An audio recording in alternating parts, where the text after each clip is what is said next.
Hello guys, ഇന്നത്തെ ജെ.സി.ബിയുടെ വർക്കെന്ന് പറഞ്ഞു കഴിഞ്ഞാൽ ഒരു മലേനെ വേണ്ടി കുറേ മരത്തടി നട്ടിരുന്നു. അപ്പോൾ അതെല്ലാം പൂഴുത്ത് വെട്ടി ഇട്ടേക്കാണ്. അപ്പോൾ ആൾക്കാരൊക്കെ ചുമന്നൊക്കെ വലിയ പാടുന്ന അത്രമാത്രം വലിയ മരത്തടി കമ്പാണ്. അങ്ങനെ നമ്മളെ ജെ.സി.ബി എന്ന് പറയാൻ എന്ത് കരുത്ത് വഴക്കം ചെയ്യുന്നതാണ്. പ്രത്യേകിച്ച് പാരപ്പള്ളിക്കാർ, കൊല്ലം ജില്ലക്കാർ. അങ്ങനെ നമ്മളെ വിളിച്ച് നമ്മളാണ് വലിയ കരുത്തന്മാരിവിടെ ഉള്ളതിൽ. അങ്ങനെ നമ്മൾ വിളിച്ച് വഴിയൊക്കെ എന്ന് പറഞ്ഞാൽ കൊച്ചു വഴിയാണ്. നമ്മളെ പാരപ്പള്ളി കുളമടയിലാണ് വർക്ക്.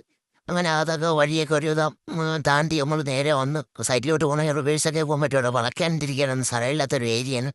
നമ്മളെ വയലിൻ്റെ കറിയാണ്. നമ്മൾ എന്തുവാണ് പറയുന്നത്, നമ്മൾ കൊല്ലം ജില്ലയിലാണ് തടികളാണ്. നമ്മൾ തിരുവനന്തപുരം ജില്ലയിൽ നിന്നാണ് കയറ്റേണ്ടത്. ഭയങ്കര റിസ്ക് പണിയാണ്.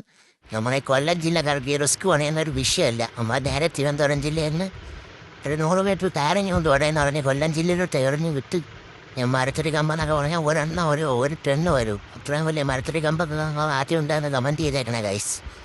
അതെല്ലാം നമ്മൾ എന്താ പറയുക, തോട്ടിക്കൂടെ എന്നാലും എൻ്റെ പാത്ത കേട്ട് മരത്തടി കമ്പ് വലിച്ച് കയറിഞ്ഞ് കൊണ്ടുവരണം.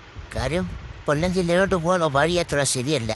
അത് വണ്ടി പോയി കഴിഞ്ഞാൽ നേരെ തോട്ടി കിടക്കും. തോട്ടി കിടന്നു കഴിഞ്ഞാൽ പിന്നെ വിഷയമാണ്. തോട്ടിലൊക്കെ പിന്നെ ഇറങ്ങിയെന്നൊക്കെ പറഞ്ഞ് കേസാവും. തോട്ടിലോട്ടൊന്നും ഇറങ്ങിയില്ല. വയലിൻ തോടൊക്കെ നമുക്ക് വലിയ വിഷയമാണ്. ജെ.സി.ബി ഇറക്കണം. അങ്ങനെ അങ്ങറക്കില്ല മുത്താരഞ്ഞുകൊണ്ട് വലിച്ച് നരൻ്റെ പാട്ട കെട്ടിന് വലിച്ച് കയറ്റി മരത്തിലിടും. എൻ്റെ വണ്ണ കണ്ടാ ഗൈസ്.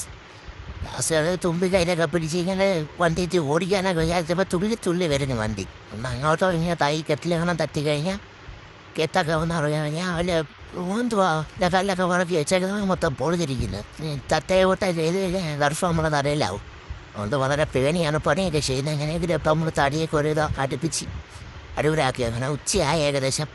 നല്ല മരത്തടി കമ്പിട്ട ചീനി ആയിട്ട് മുറിച്ച് നമുക്ക് അടിപൊളിയായിട്ട് വേവിച്ച് സെറ്റ് ചെയ്ത് നമുക്ക് തന്നു. നമ്മളതൊക്കെ ചമ്മന്തി കൂട്ടി അറിഞ്ഞ് കഴിച്ച് പിന്നെ നമ്മൾ വളരെ വേണ്ടി കിടക്കുന്ന ബാക്കി മരത്തടി കമ്പ് മൊത്തം ഇതെല്ലാം വലിയ താഴെ ഇറക്കി കൊല്ലം ജില്ലയിൽ നിന്ന് വലിച്ച് നേരെ തിരുവനന്തപുരം ജില്ലയിൽ കൊണ്ടുവന്നിട്ടാണ് നമുക്ക് ജോലി ചെയ്യാൻ. ഇതിനൊക്കെയുള്ള റിസ്ക് വർക്കൊക്കെ ഉണ്ടെന്നുണ്ടെങ്കിൽ നമ്മൾ വിളിച്ച് കഴിഞ്ഞാൽ നമ്മൾ ഏത് സ്ഥലത്തായാലും വന്ന് ചെയ്യുന്നതായിരിക്കും. അപ്പോൾ എല്ലാവരും അവരപ്പുറം കാര്യമായിട്ട് വന്ന് നോട്ട് ചെയ്ത് വെച്ചോ. കാരണം നമ്മൾ തടി ലോഡിങ് തുടങ്ങി. ചെറിയൊരു വണ്ടിയൊക്കെ ഓടിച്ച് പെറ്റൊക്കെ നമ്മൾ എടുത്ത് കയറ്റാൻ കാര്യം തടിയൊക്കെ വലിച്ച് അടിച്ച് വണ്ടിയിൽ കഴിഞ്ഞാൽ വണ്ടിക്കാരടിച്ച് ക്ഷണിക്കല് പറയും. നമ്മളൊരു ഇതൊക്കെ പെതൊക്കെ നോക്കി തടിയൊക്കെ എടുത്ത് വെച്ച് അടിക്ക് പിറക്കിയൊക്കെ വെച്ച് ഒരുപാട് കയറ്റാനൊന്നും പറ്റില്ല. കാര്യം പോണ വലിയ കയറ്റമാണ്. അപ്പോൾ വണ്ടിയും കിണ്ടിയൊന്നും കയറത്തില്ല. ലാസ്റ്റ് പോയി തള്ളല്ലേ. അതുകൊണ്ട് വണ്ടിക്കാരൻ പറഞ്ഞ 5-6 ലോഡായാലും കുഴപ്പമില്ല, ഇതൊക്കെ അങ്ങനെ കയറ്റി വെച്ചാൽ 5-6 ലോഡിൽ കൂടുതൽ തടിയുണ്ട്. എല്ലാം വലിച്ച് വണ്ടിയിലായിട്ട് തടിപ്പിച്ചിരുന്നു. ഇപ്പോൾ 6 മണിയുടെ പണിയിട്ടപ്പോൾ നിർത്തും. ഒരു ലോഡ് ഫസ്റ്റ് കയറ്റി വിട്ട് ഇനി ഒരു ലോഡ് കൂടെ കയറ്റി വഴക്കുമ്പോൾ നിർത്തും. അപ്പോൾ ഇതിനൊക്കെയുള്ള റിസ്ക് വർക്കൊക്കെ ഉണ്ടെങ്കിൽ നമ്മളെ കോൺടാക്ട് ചെയ്യണേ. അടിപൊളിയായിട്ട് വർക്ക് ചെയ്ത് ഇപ്പം വീഡിയോ ആകുന്നവരെല്ലാം നമ്മളെ ഫോളോ ഒക്കെ ചെയ്ത് സപ്പോർട്ടാണ് ചെയ്യണേ കൈസ്. എന്നാലേ നമുക്ക് ഇതിനകത്ത് അടിപൊളി വീഡിയോ ഒക്കെ എടുത്ത് നമ്മളെ കാണിക്കാൻ പറ്റും. നമ്മളെ വർക്കിൻ്റെ കാര്യങ്ങളും എല്ലാം നമ്മൾ 2ാമത്തെ ലോഡ് ഏകദേശം കയറ്റി കൈസ്. അപ്പം വീഡിയോ അവസാനിപ്പിക്കുകയാണ്.